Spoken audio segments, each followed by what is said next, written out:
Nopunjajju kubanjiteke kutaka kati bwe mbache mwagala. I can end it seriously. Mbaleka bulesi. Amazima mbaleka bulesi mukole ebyammwe. Dini Lubo Wasava. Twakwatagana mu kategori ya mawulire. Kubanga en'okujjako gye yansanga ku mukutu ogumu ogw'Obwakabaka bwa Buganda nze namuleeta.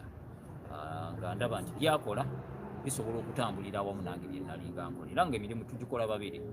Kati wano bwe nasanga nga alina akoze omukutu gwe gwa YouTube channel nga kwakolera emirimu gye. Ne tukwatagana fembi. Neteekamu nange kye nasobola okuteekamu tuzimbe kampuni kubanga wali tebakyatukkiriza kukolerawo kati nga tusalawo tugende ku YouTube. Naye ate saamanya kyoba oliawo ate ye ebigendererwa bye byali birala.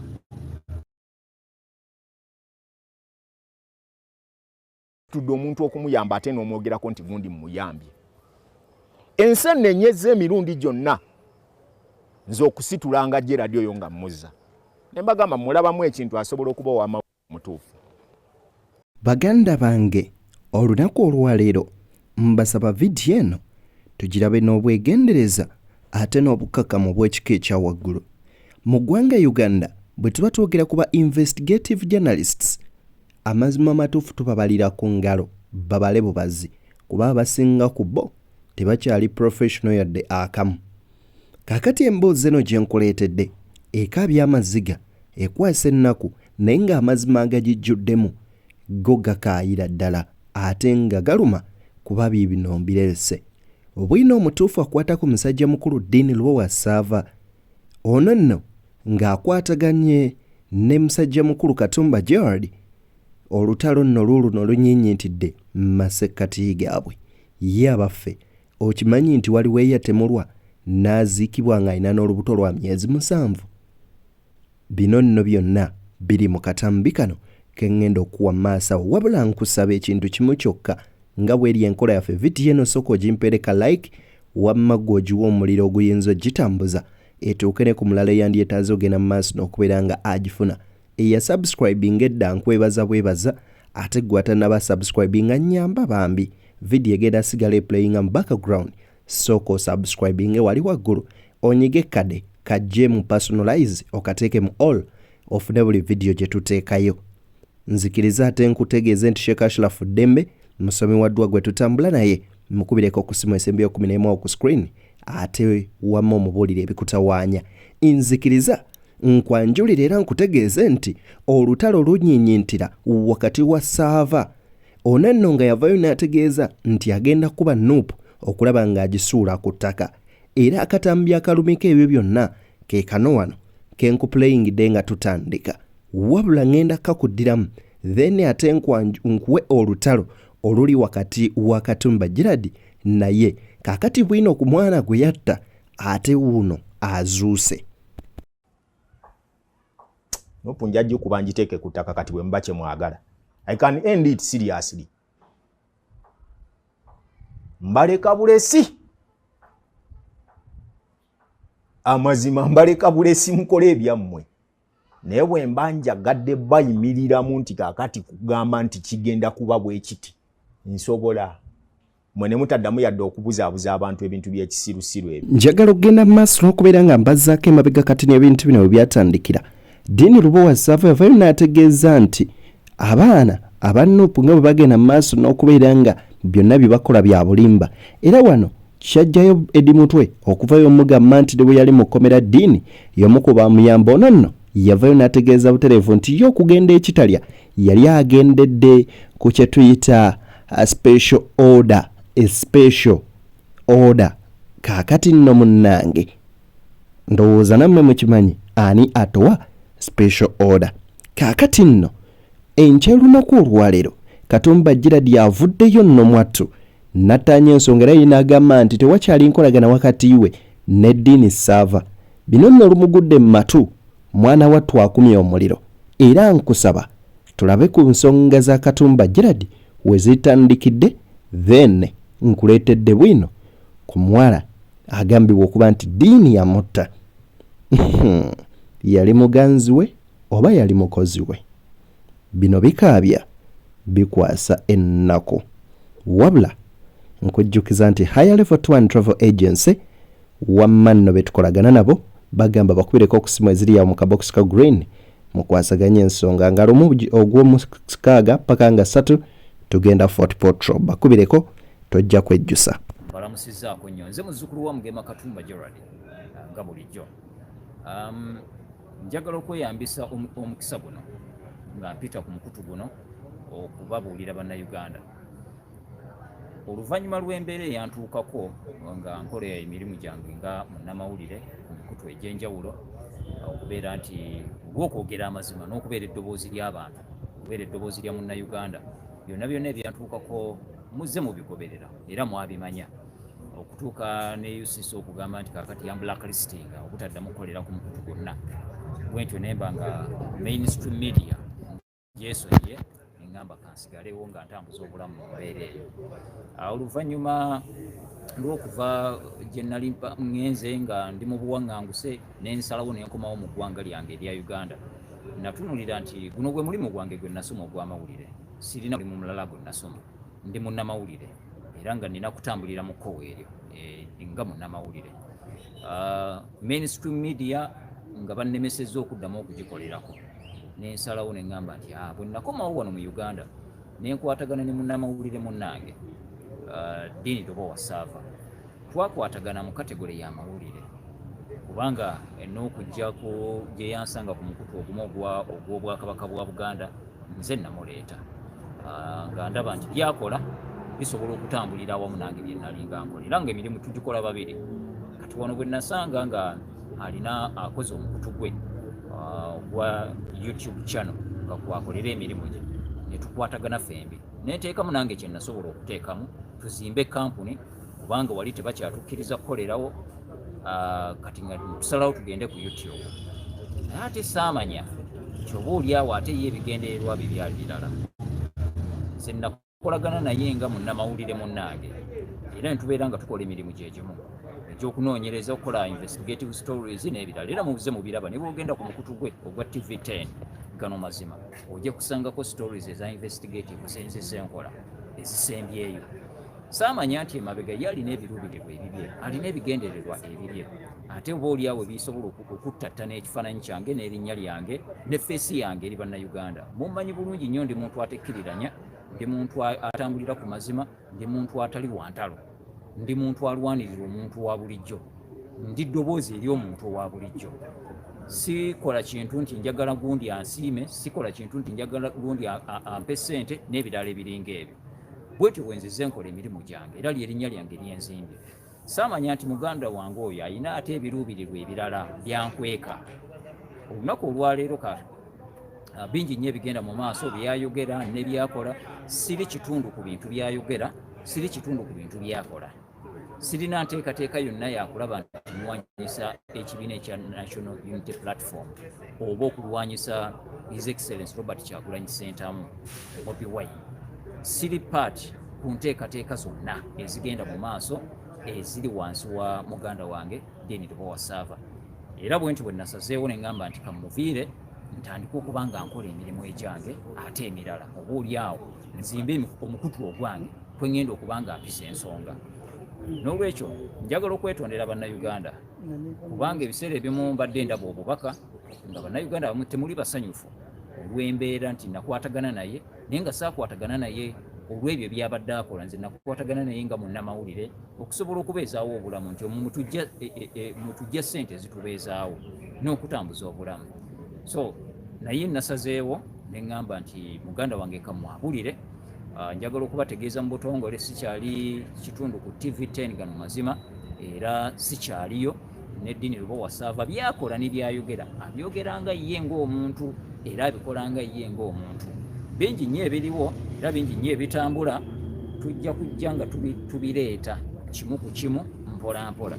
Singa kubanga nkimanyi bulungi nnyo nti bw'anaalaba vidiyo eno agenda kuvaayo ayogere bingi, naye ate nange byensirikidde bingi era byemmanyi bingi byensobola okwogera era byensobola okuba. Njagadde kubategeeza bugeeza nti akolagana naye kolagana naye ng'omuntu bw'oba oyagala kukolagana nange ogenda kukolagana nange ng'omuntu so singa tivite TMC gano mazima wabula ogenda kukolagana ne Katumba Gerald oba ye bw'oba okolaganye naye ogenda kubanga okolagana naye ng'omuntu. Bw'ogenda mu maaso n'okuwuliriza ebigambo bya Katumba Gerald n'obwekkaanya n'obukkakkamu oba oliawo oyinza okuggyamu ekinyusi. Naye nno bino tebisanyudde musajja mukulu oba tebimusanyusizza musajja mukulu Dean Lubowa. Ono n'avuddeyo nekyayita okuba amazima n'asabula Katumba Gerald okubula omutto obussi.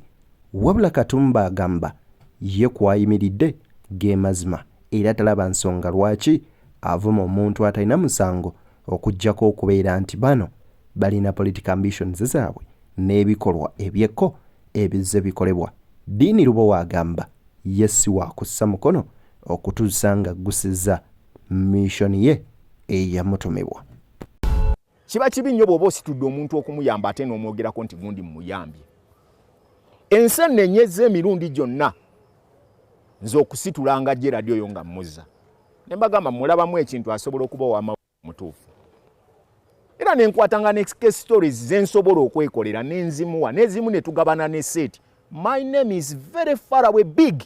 Kubano ba idiots si bano. Ne omuvubuka musitudde emirundi gyonna. Is 46 years. I'm 40. Ansinga myaka mukaaga mulamba. Ne mukwatiddeko ne mutuuze emirundi ekiwera. Situkava mu bino ebintu by'olimu. Terera ngo w'amawulire okole. Oyina abaana boozadde. Bino by'olimu togenda kugguka kati. Ogwasooka yasooka. Saani yagadde kuteeka musajja ono. Waliwo omusawo ali Bungerezaawo eyasooka okuleeta omwami ono. N'amuwa n'enjuwa ababeera. Omusawo oyo bw'atuuka okumubanja ebisumuluzo yadduka n'agamba abantu nti gavumenti emunongi eyagala musiba. Bwe mba nali ddala nti nkolera ISO, nkolera CMI, nandibadde nkutte Gerald ne bamusiba. Teyalisobodde na kusimattuka n'olwaleero yalibadde taliiwo wano. Gerald asituka ayina akatabo ke yali awandiiseemu nga bakoze ganga group ey'okwagala okugenda nti bateega abantu babakube batemule bakole bibbomu simanyi bokye petrol station bateege ba minisita babakube buli munyarwanda ali wano bamutte. Ne mugamba nze kennyini bwe nalaba akatabaako nayita meeting ku office ewange ne mugamba ebigambo bino bisatu. Tosobola kukola kye bayita. Abaganda balina enjogera egamba nti oluggolidde ku ppata ate era Abaganda ne bagamba nti asirise teyejjusa oba atayogedde teyejjusa. Abaganda bagamba ogoba musajja munno ng'olekamu ezinaakuzza ate era ne bagamba nti musajja munno ggolu olirya limulunguka. Kaakati engero ezo zonna Dean Lubowa Sava akola ebyo byonna ng'agoba Katumba, wabula Katumba ate amazima gaagano agazuuse nga galumika. Dean Sava okubeera omusajja omukozi wa ISO nga kw'otadde n'ebitongole ebirala ng'era ono ku kiwamba bantu y'omu ku abo. Sagala genda nnyo mu nsonga zino wabula oyo waliwo n'obubaka obumulumika okubeera nga imbu ono nno yatta omwana ogw'obuwala agambibwa okuba nga yali muganzi we wabula n'amuyita mukozi we bwe yali amubika yalina olubuto lwa myezi 7 bwino wuuno azuukuse. Bino nno bitiisa bikanga wabula likinga sharinga wamma n'omulala vidiyo n'agifuneko. Njagala muwulire ebintu bino mugenda kutya emitima gy'abasajja bano. Gwa lutinkudde. Ku lunaku olw'Essande ku ssaawa 8:30 nali nva na ku church. Ngenda okuzzaako essimu nga ndabako ebifaananyi bye. Ekifaananyi ekimu nga ali wakati mu kkubo ky'ekifaananyi kya accident. Then ekifaananyi ekyokubiri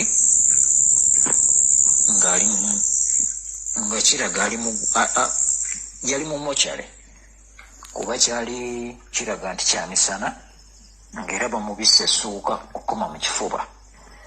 Ng'ekifaananyi kisooka kiraga nti kya kiro naye nga kiraga nti yali ali wakati mu kkubo emmotoka ng'emukubye. Yali alaga nti avuddemu omusaayi mu nnyindo naye nga talina kiwundu kyonna. ng'avuddemu omusaayi mu nnyindo naye nga talina kiwundu kyonna. Kwe kusoma messages ezaali ziwerekera ekifaananyi ekyo, ebifaananyi ebyo ebibiri, omuntu eyali abimpeerezza era ng'ambuulira nti Borin Bazayire yali afudde ng'afiiridde mu kabenje, nti emmotoka yamutomera n'afiirawo Mbulaga. Ebifaananyi ebyo byampeereza. Naye ku lunaku olw'omukaaga zaali ssaawa 11 n'ayogera ne Borin Bazayire. Twakyatinga ku WhatsApp. Kyaki teyali nnene nnyo, tetwayogerera bbanga ddene, naye twakoma okwogera essaawa nzijjukira zaali ssaawa 12:46 we twakoma okwogera. Yanagamba tuli bulungi, tetulina ttabbu, tetulina buzibu bwonna. Kati enkera ssaawa 8 n'ekitundu ez'emisana wenfunira amawulire ago. Omuntu eyabika Borin nti afudde yali Dean Lubowa Ssaava. Ye yalangirira eya breaking amawulire ago. Era yafulumya ebifaananyi ebyo ebibiri, ekimu nga agaŋŋalamye mu kkubo wakati wagamba nti we yafunira accident, ekyokubiri nga kyamuggwanika era nga kikulaga kiina light bulungi, kyali kifaananyi kya misana. Bwe yali afulumya ebifaananyi ebyo yagamba nti Borin Bazayire actually yateeka ku mukutu ogwa TMC gano mazima, n'agamba nti tufiiriddwa omu ku bakozi bannaffe Borin Bazayire. Emmotoka yamutomedde n'afiirawo Mbulaga.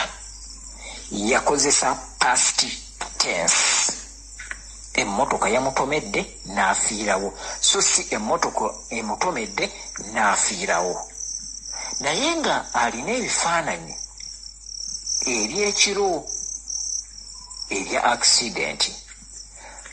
Naye ebifaananyi ebyo ebyekiro teyalaga nti oba baali bamuweereza biweereze oba ye kennyini yeyabikuba, wabula ye yaweereza kifaananyi ekyo ekyekiro, then n'ekifaananyi ekyemisana ekiraga ddala nga kiraga nti kiina light, oba oliawo ekiraga nti omulambo gwali mu ggwanika, era n'agamba omulambo guli mulago gye baagututte. Sinziira ku information eva mu nsonda ez'enjawulo eraga nti ebyama bingi ebyekusifu ebikyali emabega wa musajja mukulu Dean Lubowa.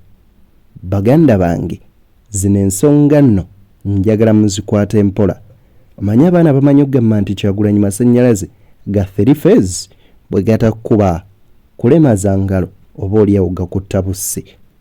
Kaakati kalwe ya musajja mukulu ono simanyi wa weeyimiridde. Baganda bange, buli omu asabire munne kuba Uganda weetuuse. Nnyinza okukozesa ekigambo ekigamba nti no one is safe. Sabira munno yagala ensi yo. Bino nno bikyalanda kuba wino asukka kwoyo. Ensonda ez'omunda zindaga nti nno ssaawa yonna twandimubateera wano. Kyetuva tugamba nti ffe tuli beyond the newsroom where untold story is revealed. Ewali ensonga wetusonga, wabula ate wetusonga olunwe tewabula nsonga. Mwebale kungoberera, kyemukola kya muwendo mungi nnyo nnyini ddala. Nze nno kye mbakubiriza kiri kimu, mwagale nnyo ensi yammwe, obuwangwa bwammwe, kuba tolikyuka oli muddugavu era oliba muddugavu emirembe gyonna. Oli munnayuganda, toliba muzungu yadde olunaku olumu. Yagala nnyo ensi yaffe nnyaffe Uganda, ate tugyeyagaliremu n'abazzukulu baffe basobole ogyeyagaliramu mirembe egiriddako. Ayi bene Cuucu baffe Ssaabasajja Kabaka Ronald Muwenda Mutebi owookubiri, lamula Obuganda nga maama Nnaabagereka Sylvia bw'atyo bwagerekera Obuganda. Mukama atakuumira mpeera abankuumire. Mubeere bulungi ate banywanyi mweraba.